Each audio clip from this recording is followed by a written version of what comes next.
คำเตือนคลิปนี้ไม่ได้เป็นการแนะนำหรือชักชวนให้มีการลงทุนใดๆทั้งสิ้นและไม่มีเจตนาในการระดมทุนหรือการฝากเล่นเพื่อผลกำไรการเทรด Forex เป็นกิจกรรมทางการเงินที่มีความเสี่ยงผู้ลงทุนควรทราบถึงความเสี่ยงที่อาจเกิดขึ้นและพร้อมที่จะรับผลต่อความเสี่ยงนี้ดังนั้นกรุณาทำความเข้าใจข้อมูลต่างๆที่เกี่ยวข้องอย่างละเอียดและครบถ้วนก่อนการตัดสินใจลงทุน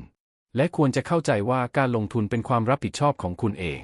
ผู้ลงทุนต้องรับผิดชอบต่อการตัดสินใจของตนเองและความเสี่ยงทางการเงินที่อาจเกิดขึ้นได้